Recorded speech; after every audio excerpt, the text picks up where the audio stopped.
नमस्कार, आप सभी का मेरे YouTube चैनल पर स्वागत है। जो भक्तजन मेरी वीडियो पर नए हैं तो चैनल को सब्सक्राइब कर लें। मैं गीता के दूसरे अध्याय 47वें श्लोक से बात करने वाला हूँ। श्री कृष्ण भगवान ने अर्जुन को कर्म के बारे में कहा है कि तू कर्म कर। कर्म करने में तेरा अधिकार है, उसके फल में नहीं। तो ये कर्म क्या है, हमें कर्म को जानना है। आपने आज तक की जो वीडियो में सुना होगा,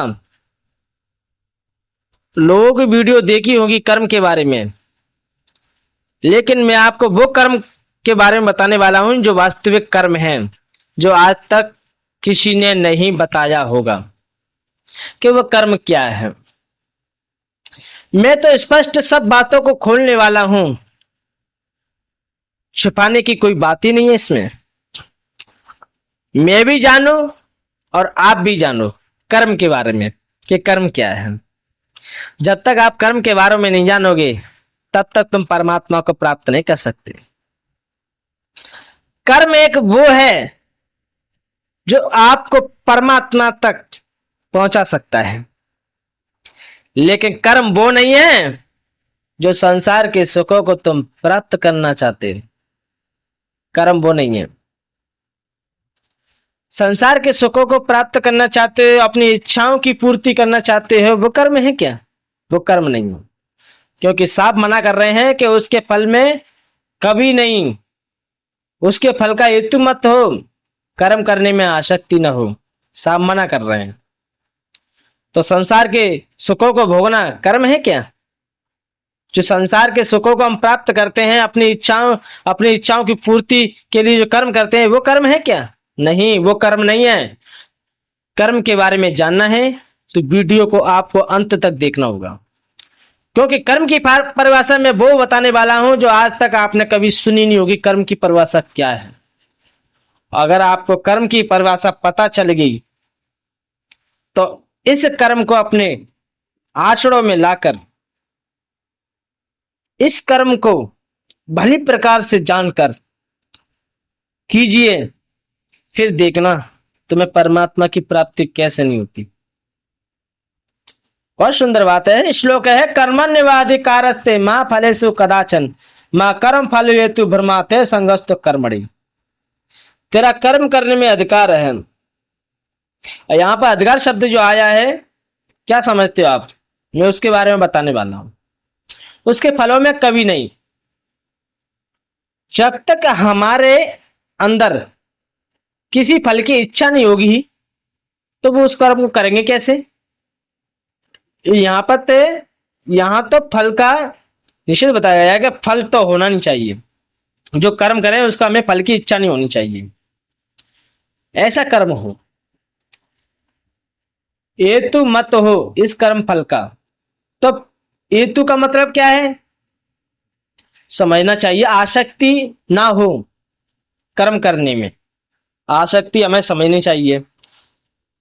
तो ये सारी चीजें मैं आपको बताने वाला हूं। कर्म को एक एक शब्द को आपको समझना होगा, जब आप कर्म को जान पाएंगे। तो सुनिए, वर्ण आश्रम स्वभाव और परिस्थिति के अनुसार जिस मनुष्य के लिए जो कर्म विहित हैं उनका वाचक यहाँ कर्मणि पद है। यानी कि ये शास्त्र विहित कर्म है, जो शास्त्र में बताया गया है, उस कर्म को करना चाहिए। अब हमें शास्त्र पढ़ना चाहिए कि कर्म के बारे में, कि कर्म आखिर कौन कौन से कर्म करने चाहिए, हमें कैसे कर्म करने चाहिए। वो कर्म है शास्त्रविद। शास्त्र निषिद्ध पाप कर्मों का वाचक कर्मणि पद नहीं है। शास्त्र उन कर्मों के लिए मना कर रहे हैं, उन कर्मों को तुम कर रहे हो, उनको तुम कर्म मान रहे हो।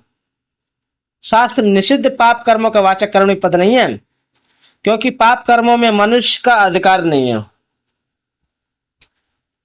उनमें तो वह राग और द्वेष के वश होकर प्रवृत्त हो जाता है। यह उसके अनादि का चेष्टा है। इसीलिए वैसे कर्म करने वालों को नरक आदि दुख भोग का दंड दिया जाता है। तेरा कर्म करने में यह अधिकार है, ये बात दिखलाया है। कर्म करते समय ना तो हमें सुख होना चाहिए, ना हमें दुख होना चाहिए। ना ही हमारे अंदर राग होना चाहिए, ना ही हमारे अंदर द्वेष होना चाहिए, और ना ही हमें हमारे अंदर फल की उसकी इच्छा होनी चाहिए कि हमें ये फल मिले, और ना ही उससे आसक्ति होनी चाहिए कि हम इसके बगैर जी नहीं सकते, किसी पर आश्रित होकर क्या हम इसके आश्रित हैं, ये नहीं है हमारे पास तो हम अपना जीवन यापन कैसे करेंगे, ये आसक्ति नहीं होनी चाहिए। अब आप कर्म क्या समझ रहे हैं, और यहां पर आप बिल्कुल भ्रम में पड़ गए होंगे कि कर्म के बारे में, कौन से कर्म के बारे में ये बात कर रहे हैं, क्या है वो कर्म। मैं आपको वही ले जा रहा हूं जो वास्तविक कर्म है, वो कर्म है जो भगवान स्वरूप है, वो कर्म भगवत स्वरूप है, वो कर्म आत्म स्वरूप है, वो कर्म जिसमें किसी भी प्रकार का ना तो द्वेष है, ना राग है, ना असंतोष है, वो ना तो किसी भी प्रकार का उसमें सुख है, ना दुख है, वो सम है। मनुष्य शरीर को, जीव को नवीन कर्म करने की एक स्वतंत्रता दी जाती है। ये जन्म लेता है तो इसको द्वारा से कर्म करने के लिए एक स्वतंत्रता दी जाती है। और सुनिए, यदि वह अपने अधिकार के अनुसार परमेश्वर की आज्ञा का पालन करता रहे, ये समझना है, परमेश्वर की आज्ञा का पालन करता रहे। अब परमेश्वर की आज्ञा क्या है ये समझना है, उसका पालन करता रहे, उन कर्मों में, उनके फल में आसक्ति का सर्वथा त्याग करके उन कर्मों को परमात्मा की प्राप्ति का एक साधन बना ले। तुम्हें इस समय मनुष्य शरीर प्राप्त है, तुम्हारा कर्मों में ही अधिकार है और इसका सदुपयोग करना चाहिए। क्या करना चाहिए? सदुपयोग। और सदुपयोग के बारे में हम आपको बताएंगे। जैसे सरकारी द्वारा लोगों को आत्मरक्षा के लिए, प्रजा की रक्षा के लिए अपने पास नाना प्रकार के शस्त्र रखते हैं, उनके प्रयोग करने का अधिकार दिया जाता है। उसी समय उनके प्रयोग नियम भी उनको बतलाए जाते हैं, और उसके बाद यदि कोई मनुष्य उसे अधिकार का दुरुपयोग भी करता है तो उसे दंड भी दिया जाता है, उसका अधिकार भी छीन लिया जाता है। वैसे ही जीव को जन्म और मृत्यु रूप संसार बंधन से मुक्त होने के लिए, दूसरों का हित करने के लिए मन, बुद्धि और इंद्रियों के सहित ये मनुष्य शरीर देकर उसके द्वारा नवीन कर्म करने का अधिकार दिया जाता है। जो इस अधिकार का सदुपयोग करता है वह तो कर्म बंधन से छूटकर परम पद को प्राप्त हो जाता है। जो इसका अधिकार सदुपयोग करता है,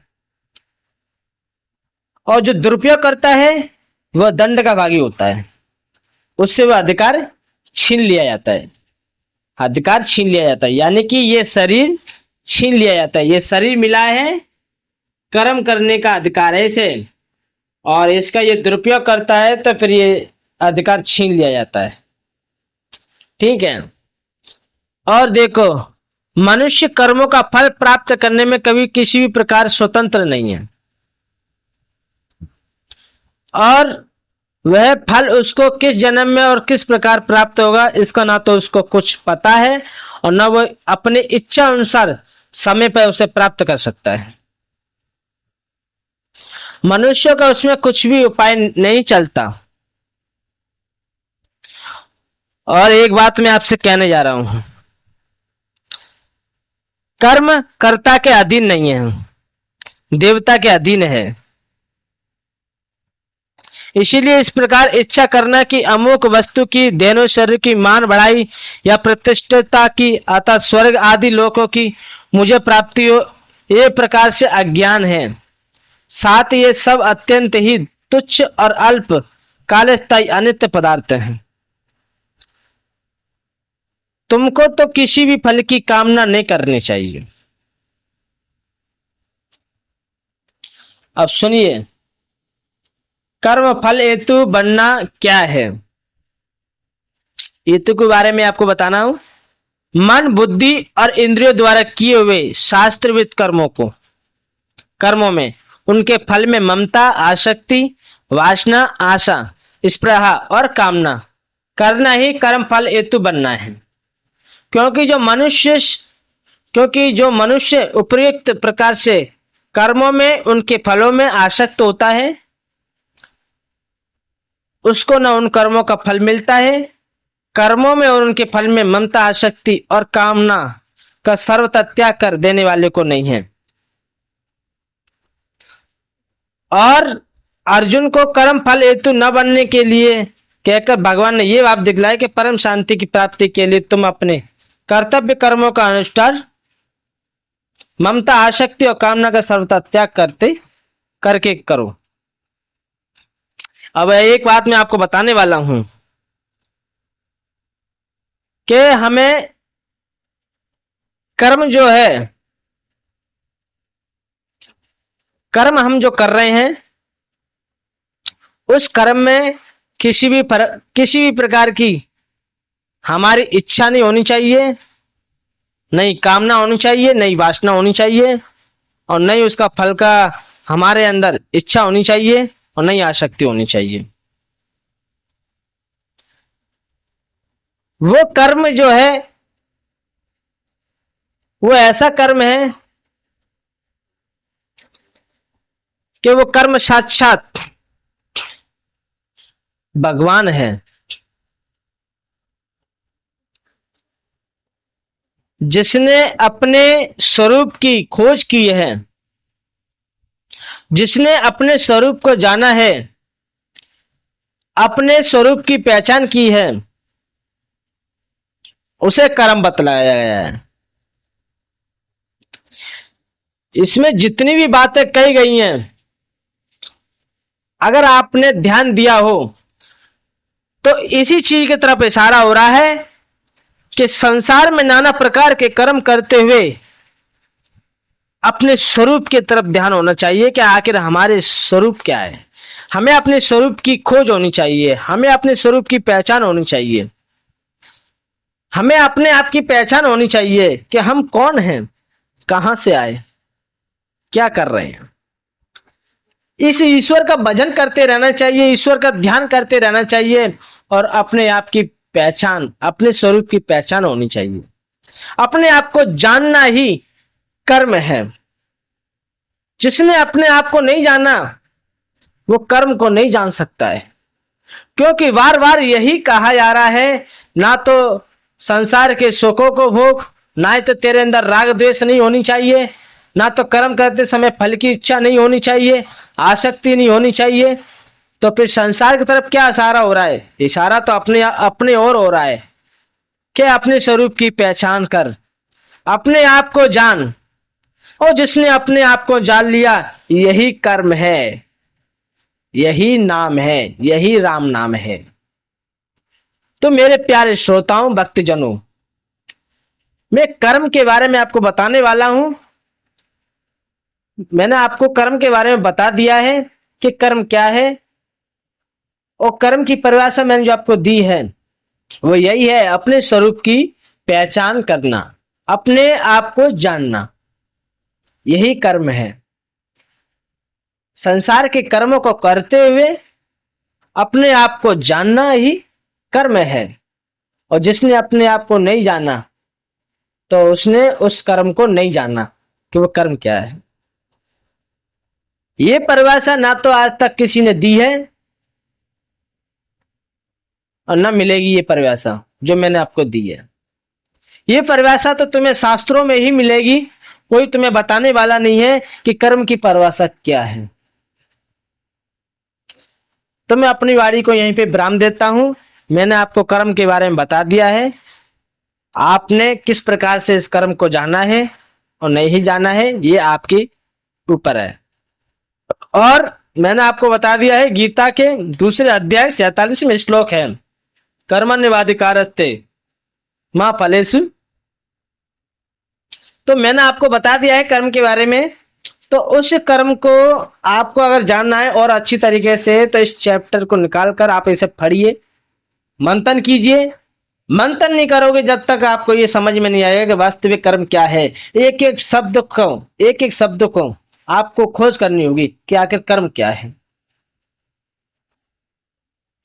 तो मैं अपनी वाणी को यहीं पे विराम देता हूं। जय श्री कृष्ण।